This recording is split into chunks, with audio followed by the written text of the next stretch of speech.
So, believe we've all heard the news. If you haven't, you've obviously been sitting under a rock, maybe even crying to yourself. But Epic Games has been suing Apple and Google to lower their cuts on their platforms.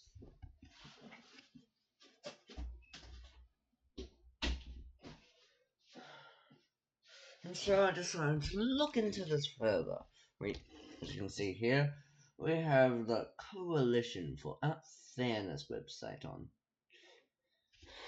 Now, it's more or less talking about Apple.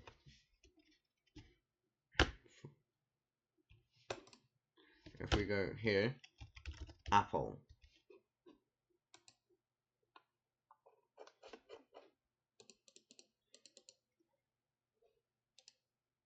There's Apple there.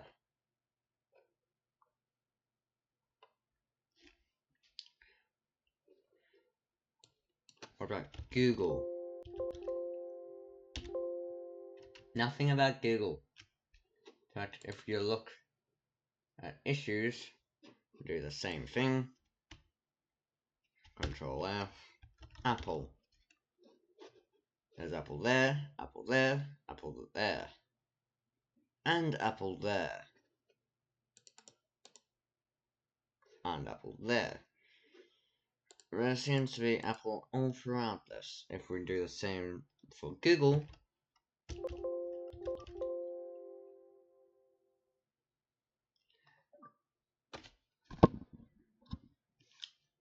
sorry, I just activated my Google Assistant. There's nothing of the sort. Looking to press. Although I just find this funny.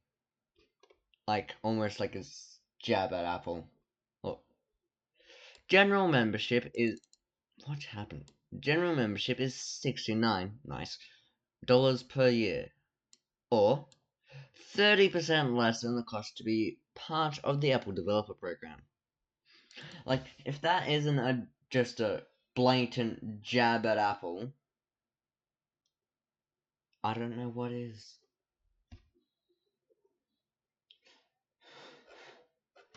Anyways, so, as I said, I decided to look into this more. Went to Wikipedia, which for those that say Wikipedia is a horrible place to do research, shut up, because have a look at all these references and these sightings. You can actually just look at those, and Wikipedia generally is a great place to start. If not to get information directly from, it's a great place to find sources where you could find such information. Now, I was reading this, and then here at hearing, it made a good point actually. So I'll read out the paragraph. In post-hearing filings, both Epic and Apple have argued the case should proceed via judge hearings and not through jury trials. Judge Rogers agreed, scheduling a bench trial to commence in May 2021.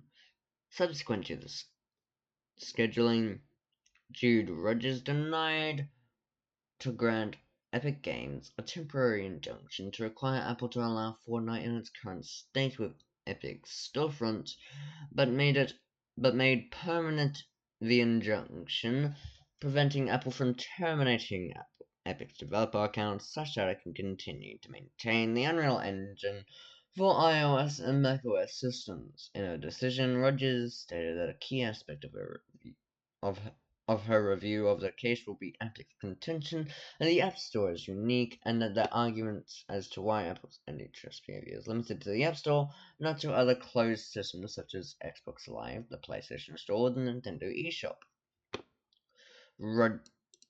And here's the most important part. Rogers said that our final decision should be better informed regarding the impact of the walled garden model, given the potential for significant and serious ramifications for Sony, Nintendo, and Microsoft, and their video game platforms. Now, that last sentence especially is a very good point. If Epic was to win, what does that mean for Sony, Nintendo, and Microsoft? And this is where I'm going to be focusing my argument, actually. Now, there's multiple ways where that Epic could argue that the App Store and the Apple iPhone, as well as the Google Play Store and Android phones, are inherently different than Xbox, PlayStation, and Nintendo platforms. Oops. Now, I'm not a lawyer, and therefore maybe take my wordings with a pinch of salt. You know, just get the salt shaker and just sprinkle some salt on my argument. But I believe Epic could argue that, for example, the Xbox One, PlayStation 4, and Nintendo Switch are inherently different platforms because, one, they aren't general purpose platforms. They're more like an MP3 player, so be it, than a personal computer, because these platforms cannot do many things. They more or less can only play media, whether that media be video games, music, it doesn't matter. But it can only play media, and it has some internet functionality. And that's it. That's where it all ends. You can only play media, or create media, with some internet functionality in there. They could also argue that while Apple doesn't need many resources, because that 30% cut came from consoles, actually, but it came from an era where things were more physical than digital, and therefore they needed to be warehoused. They needed to be warehoused, picked, packed, shipped, and so on and so on. There was a entire distribution line around it, and every single point in that line had to be paid, and that's what the 30% cut would go towards. It could be argued that Apple doesn't need that 30% cut because there are much fewer parties that need payment. Only parties that need payment are the developers, the publishers of the app in question, and Apple. 3 parties. Unlike the hundreds of parties that could be involved in a physical sense. And therefore, Apple does not require a 30% cut to maintain the App Store. That's part of Epic's argument there. But they could also argue that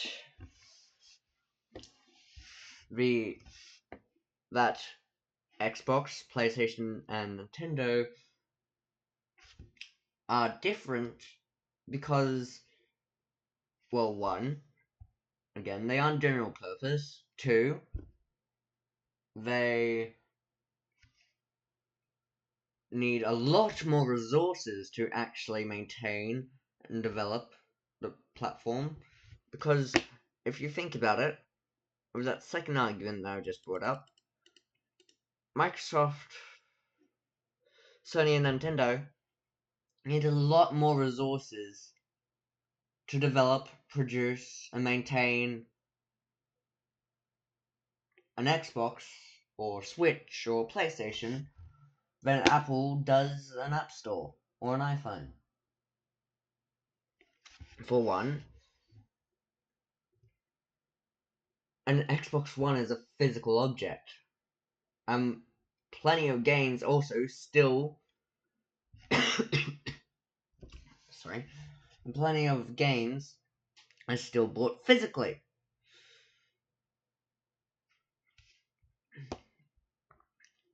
And therefore there are more parties involved, and 30% cut will go to more parties than Apple's 30% cut. Because, well, one, because there's more resources involved in the development, the production, the distribution, the shipping, the packaging, the marketing, and etc. in relation to video game platforms. For example, Microsoft,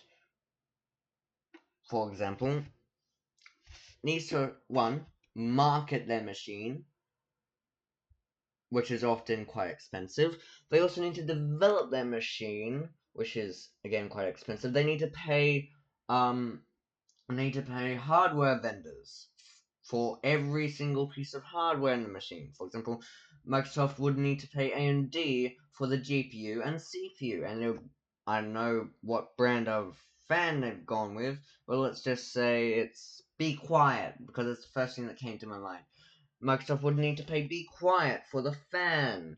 They would need to pay so-and-so for the cooling mechanism, Seagate for the SSD, and blah blah blah, etc. They need to pay each individual vendor for the hardware. They also need to also the hardware is highly customized and highly specialized, and along with all the hardware vendors that Microsoft needs to pay, they also need to develop the product and market it. They need to pay stores like EB Games or GameStop to,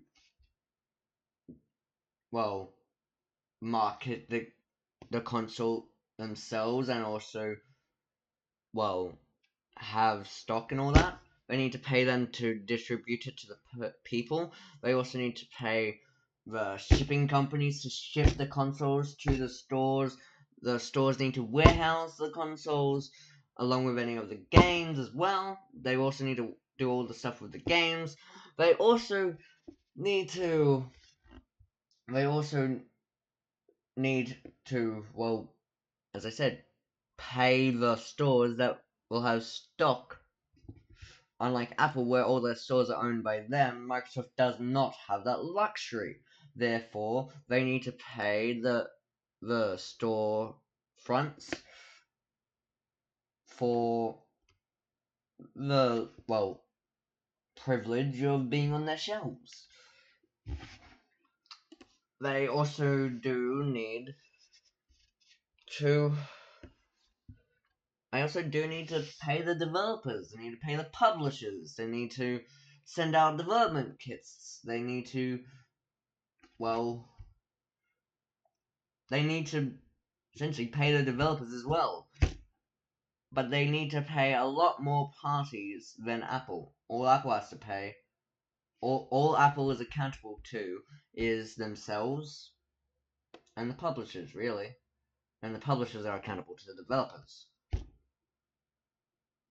So it's just two parties. Apple gets 30, publisher gets 70. And at 70, the developer could get a lot less. Unlike with Microsoft, where that 30% goes towards themselves, of course. They do need to be compensated for their work, because they also do need to pay all those employees, but they also need to pay AMD, Seagate, all their hardware vendors. They need to pay the storefronts like EB Games and GameStop. They need to pay the shipping companies to ship the devices and the games. They also need to pay the pickers, which will be paid through the shipping companies and the storefronts. The storefronts also need to pay for warehousing. Microsoft needs to pay for marketing. Microsoft also needs to, again, pay for the vendors. The vendors need to pay for the shipping for those parts to be shipped to Microsoft.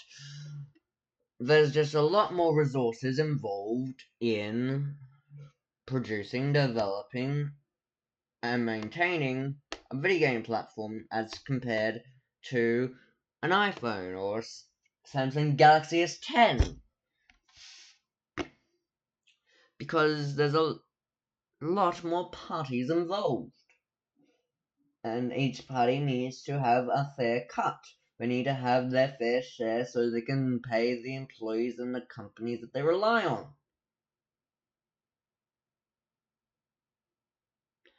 Apple, however, does not need to do that.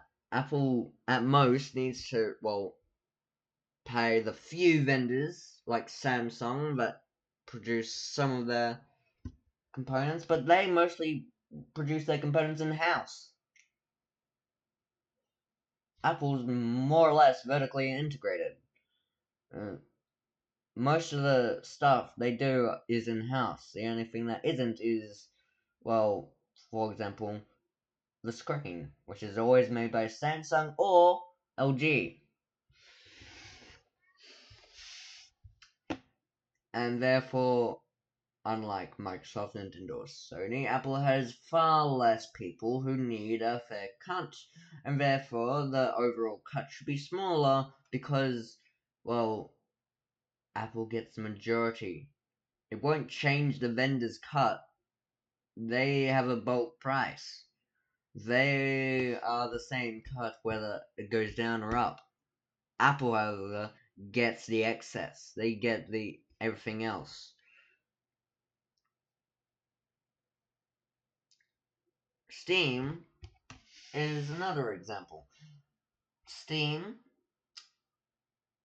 just like the Apple App Store, has very few parties to account for. Steam, or Valve, needs to only, compensate themselves and the publishers, like Apple. And it's the same story with the Google Play Store. It's just Google and the publishers. Again, same thing with the news fronts and all the other things. An iPhone is closer to a PC than an Xbox One is to a PC. Because an iPhone can do just about everything a PC can. An Xbox One cannot. And therefore, I feel that is an argument that Epic could use to, argue that the App Store and the Google Play Store and Steam are all unique and are unlike the storefronts on Xbox, PlayStation, and Nintendo platforms.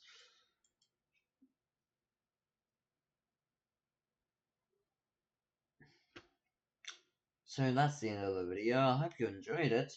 And I guess I'll be looking at the news in the future. Bye.